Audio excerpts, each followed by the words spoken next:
Hello everyone. In this video, we're going to discuss on how to sketch the graph of a rational function. But our focus here is on oblique asymptotes. Okay, rational functions with oblique asymptotes. We already have actually discussed, okay, how to determine the oblique asymptote of a rational function. So kindly go back into that video on how to get the determine the oblique asymptote given a rational function. This time, we will apply all of those that we have learned before in graphing. Remember, we have here the following steps. Okay, we discussed the following here already in the previous videos. We already tried to find the domain and the range, the vertical asymptotes, the holes in the graph, horizontal, oblique, the x and the y intercepts. All right. Now, if we're going to apply that one here in our graph, so this one is the oblique asymptote that we have. Okay, this is the oblique asymptote. All right, so that's it. Now, the domain and the range here. By the way, this is also our vertical asymptote. However, we do not have here a horizontal asymptote. Okay, because mostly when we already have an oblique asymptote, we do not have any more a horizontal asymptote. Now, so here are the following properties also that we can observe in the graph. As you can see, here is our x-intercept, another x-intercepts. So these are actually the x-intercepts, right? X-intercept. And here we can actually find here also our y-intercept. Now for the domain and the range, for the domain, as you observe, the graph will not cross only at the vertical asymptote. This is the line x equals -3. All right. So the graph will actually cross any x values except only at this line, the vertical asymptote. So we'll have any real numbers except -3. Now for the we're going to observe for the range uh, from this minimum value here in the graph, okay, going up. And then from this maximum value here on this part of the graph going down, so the graph will cross these horizontal lines. Okay. Also going up, the graph will cross these horizontal lines. So that means the range will be from this point here and going up. However, we do not have a graph actually somewhere here. Okay.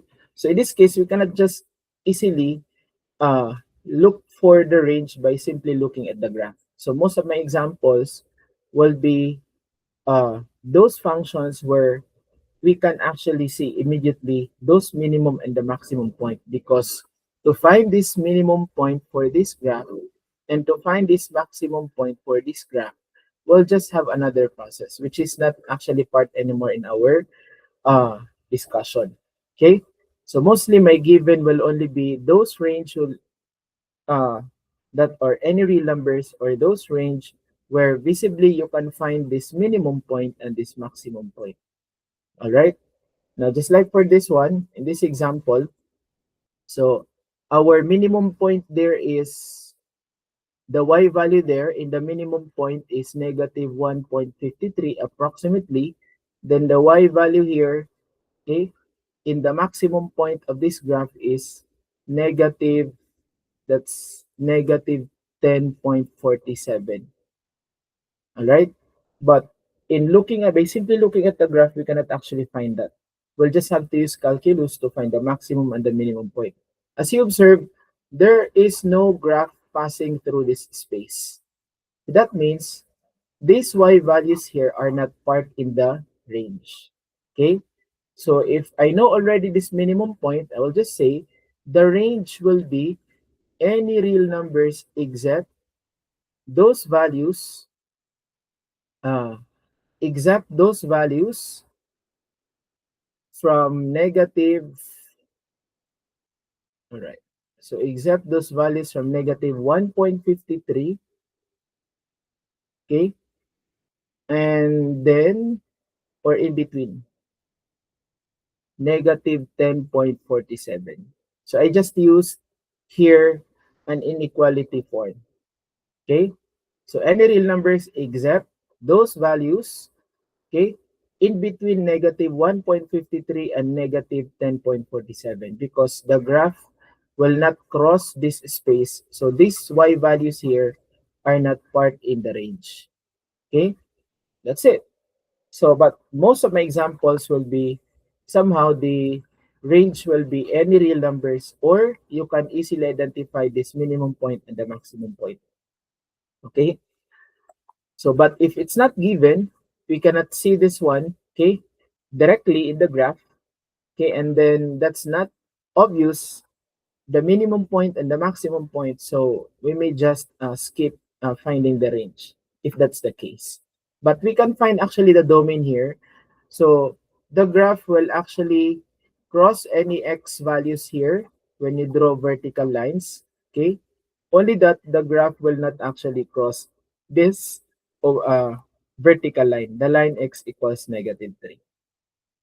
All right? So same properties here, same steps that we will follow, only that we will have to find now the oblique asymptote. And we will now sketch the oblique asymptote. Okay? Now, another example here. So as you observe, so this one is a case where it's actually obvious. Okay? So we can find actually the range in this case, all real numbers except those values. This one is what I'm saying. This is obvious. The minimum value there for the y value is negative 2. The maximum point here for the y value is negative 6. So the graph will not, there's no graph actually in this space. Okay, the graph are only here below and above. So to find the range will be any y values except those y values from negative 6 until negative 2. Okay, in between negative 6 and negative 2. All right. So by the way, previously, this should be negative 10.47 and negative 1.53 from the minimum. Okay, from the lowest until, so in between negative 10.47 and negative 1.53. All right, so in this case, that's simply how we find the range. Now for the domain, that's still any real numbers except that negative 2. Okay, this is our vertical asymptote, the line x equals negative 2.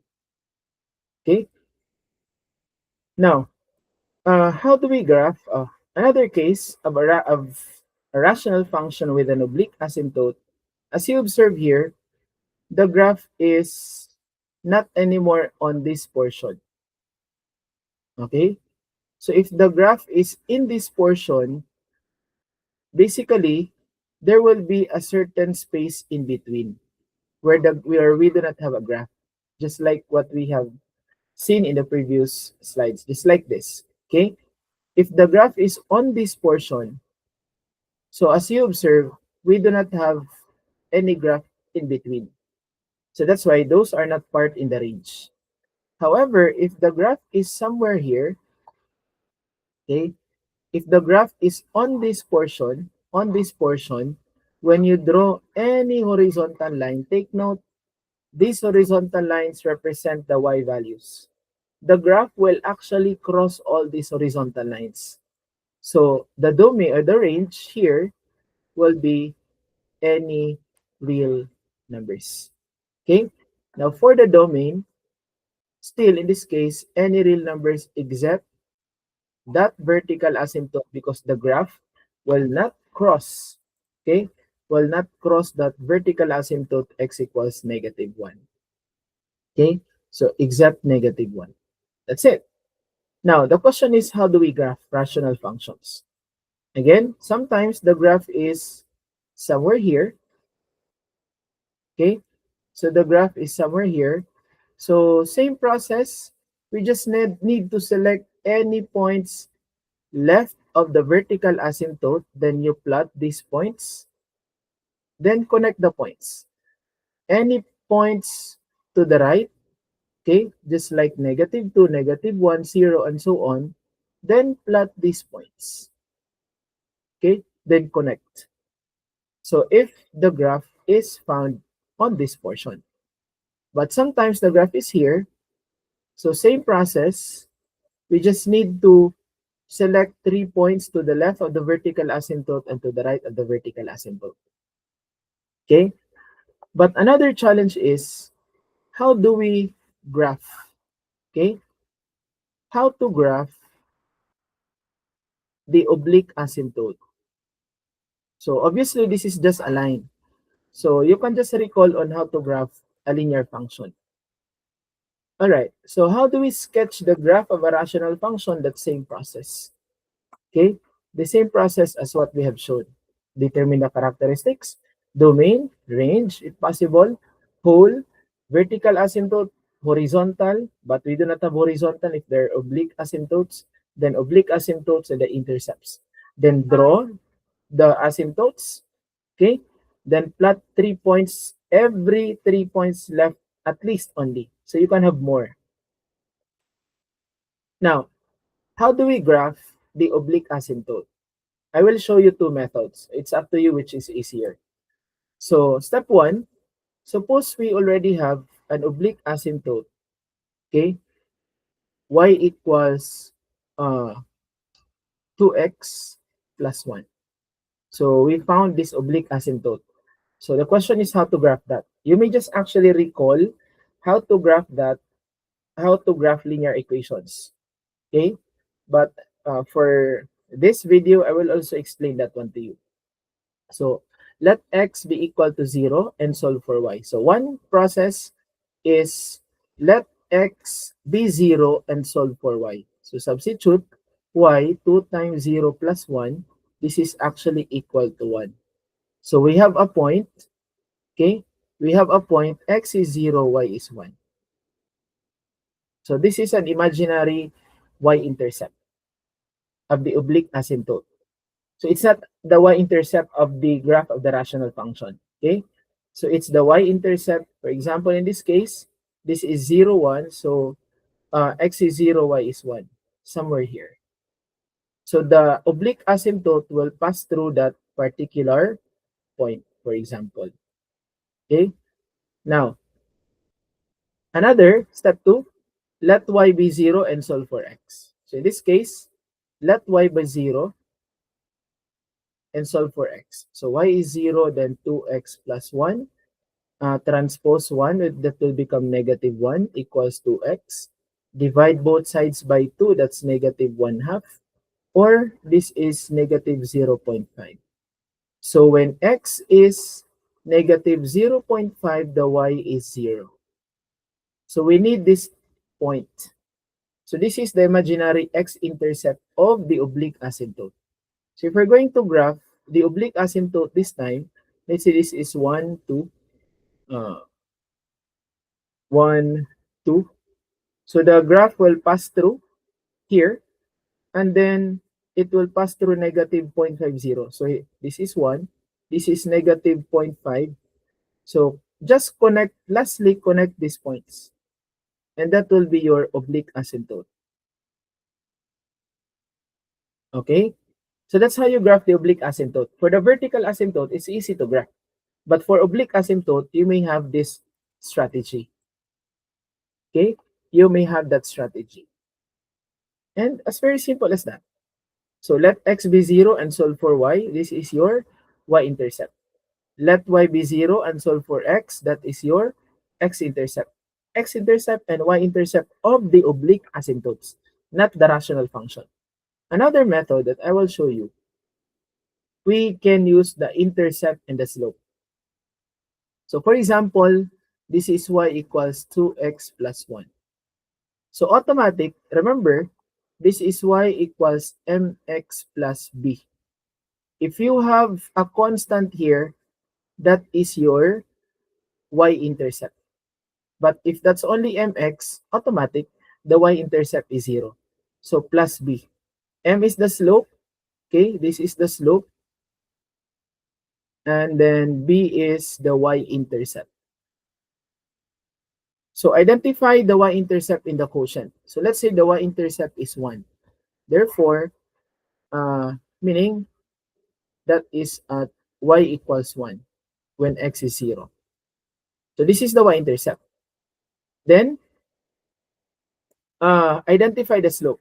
The slope here is 2, m. So the slope is 2. So this means actually this is rise over run. That's 2 over 1. The slope is always rise over run. If it's not a fraction, it's a whole number, automatic the denominator is 1. So it's positive, plot the y-intercept, then from the y-intercept, count rise units. So the rise unit is actually 2, and that's going up, and the run units either to the left or to the right if it's positive. This is positive 2. So from the y-intercept, count 2 units. 1, 1. So from here, 1 and 2. Then 1 unit, because this is the rise, 2 units. Okay, 1, 2. The run is 1 unit to the right because the slope is positive. So this is 1, 2. So 1 unit to the right, somewhere here. Okay, so that's 1, 2. Then this one is now the point. So this is your new point. Okay, that's your new point. This is your new point. This is your y-intercept. Then just simply connect the y-intercept and the new point. Okay, it will actually pass through here still in the negative 0.5. So that's how you graph. Or you may just use a broken line. So again, this one is actually also simple to use. Just find the y-intercept. This is now the y-intercept at y equals 1. Then the slope is 2. So transform it into rise over run. If it's a whole number, so rise is 2, run is 1. Rise 2 units. So from 1, 1, 2. Here is actually 3. Then 1 unit run to the right because the slope is positive. So that's your new point. Okay? So if the slope is 2/3, for example, then from this point, rise up to 1, 2, then run of 3. Let's say 1, 2, 3. So 1, 2, 3. Your new point is somewhere here. Rise of 2, run of 3. So that's it.